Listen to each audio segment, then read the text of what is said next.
Bismillahirrahmanirrahim. Assalamualaikum warahmatullahi wabarakatuh. Alhamdulillahi rabbil alamin. Wabihi nasta'inu ala umurid dunya waddin. Wassalatu wassalamu ala ashrafil anbiya'i wal mursalin.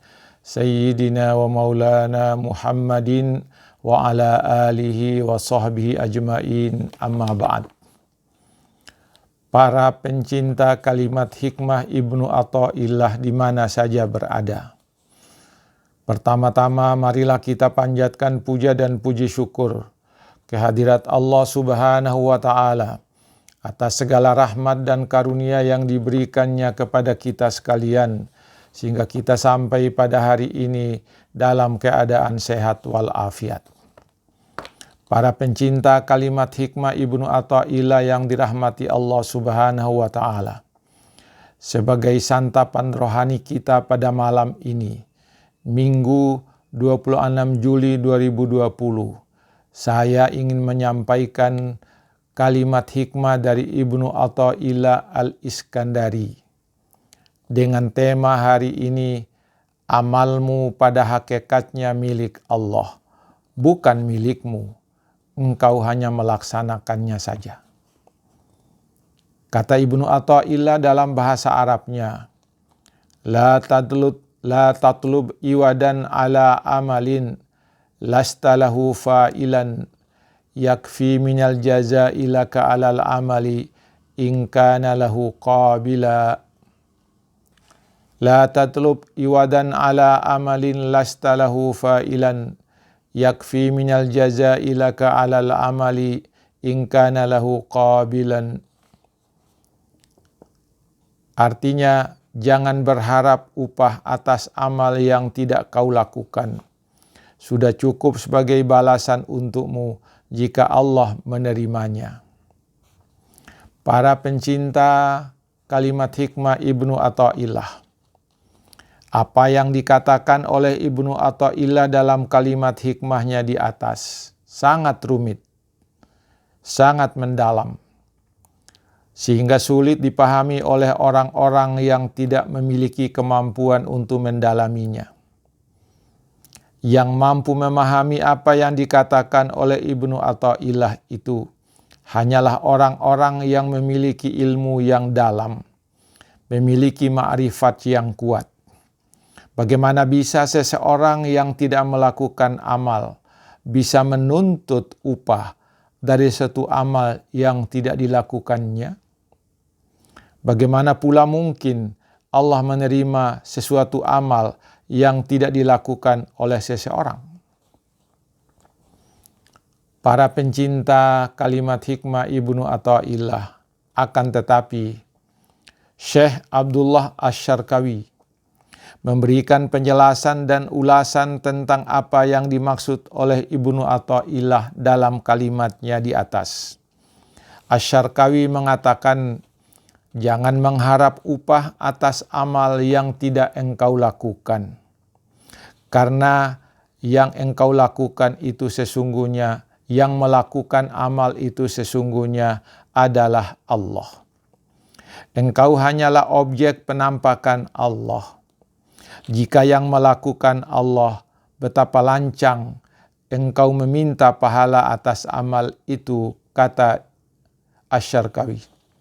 Dari ungkapan Asy-Syarqawi itu dapat dikatakan bahwa amal yang kita lakukan itu pada zahirnya adalah kita yang melakukan, tetapi pada hakikatnya yang melakukan amal itu adalah Allah. Lalu, mengapa bisa demikian? Pertanyaan kita. Asy-Syarqawi menjelaskan bahwa yang menciptakan amal itu adalah Allah Subhanahu wa Ta'ala semata. Sedangkan hamba hanya berusaha.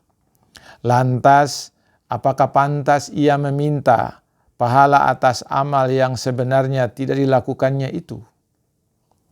Ini berarti bahwa semua amal yang dikerjakan oleh hamba-hambanya yang menciptakannya adalah Allah.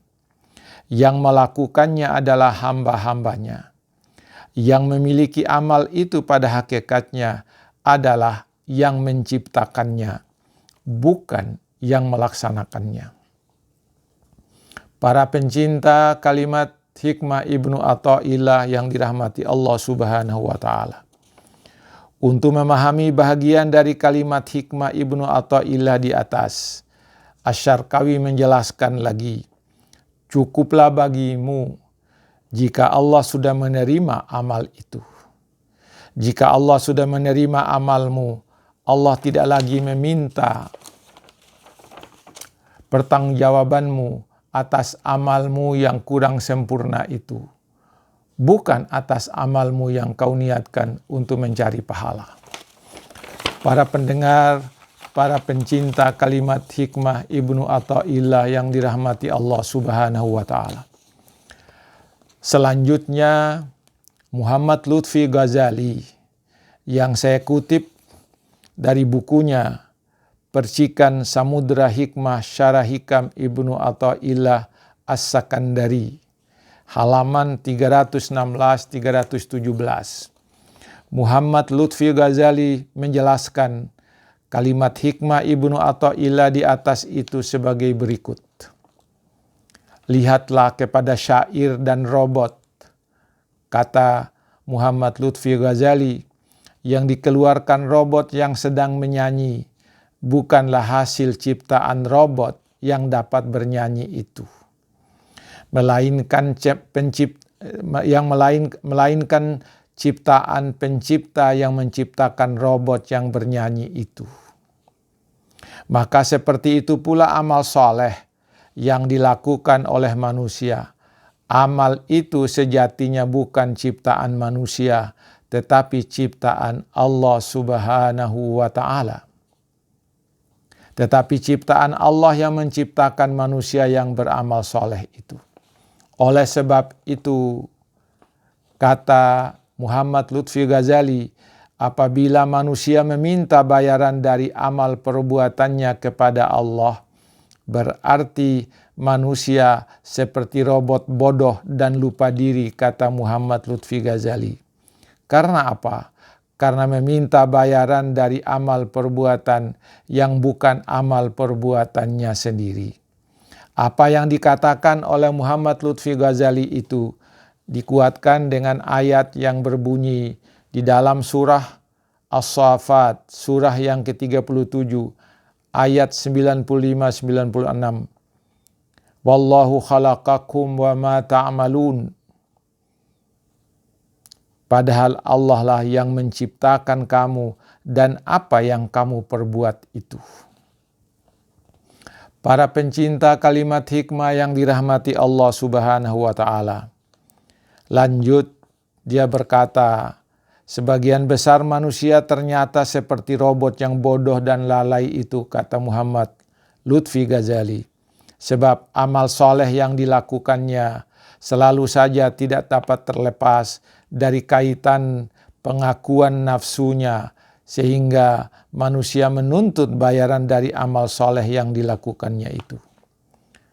Karena itu, setiap manusia harus beramal dengan tulus dan ikhlas. Amal yang dilakukannya adalah ciptaan Allah Subhanahu wa Ta'ala, bukan ciptaannya. Tidak layak baginya untuk meminta bayaran terhadap amal itu, karena yang menciptakan amal itu adalah Allah Subhanahu wa Ta'ala. Sudah cukuplah Allah menerima amalnya itu. Untuk memperkuat argumennya itu, Muhammad Lutfi Ghazali mengutip pendapat Syekh Abdul Qadir Al-Jailani yang menyatakan dalam bukunya Manaqib sebagai berikut. Dan tidaklah patut terjadi mujalasah, duduk bersanding antara hamba dengan Allah Subhanahu wa Ta'ala, kecuali dengan orang yang hatinya suci dari kotoran-kotoran dosa, dan tidak akan dibuka hati seseorang kecuali ia bersih dari pengakuan-pengakuan dan dari kehendak hawa nafsu syahwat itu. para pencinta kalimat hikmah yang dirahmati Allah Subhanahu wa Ta'ala. Luar biasa penyajian kalimat hikmah oleh Ibnu Athaillah. Begitu berat memahaminya, begitu sulit memahaminya. Tetapi berkat ada ilmu dari orang-orang yang bisa mendalami itu, maka kita dapat memberikan penjelasannya yang enak didengar, enak dibaca, dan mudah difahami. Semoga apa yang kita sampaikan pada hari ini menjadi renungan kita semua untuk hari ini dan mampu kita mengamalkan untuk yang berikutnya. Maka marilah kita beramal soleh tanpa mengharap pahala dari Allah. Allah pasti menyiapkannya. Semoga apa yang saya sampaikan pada hari ini ada manfaatnya bagi kita sekalian dan kita dapat melakukan amal secara tulus. Hanya kita serahkan kepada Allah Subhanahu wa Ta'ala. Lebih dan kurangnya mohon dimaafkan. Assalamualaikum warahmatullahi wabarakatuh.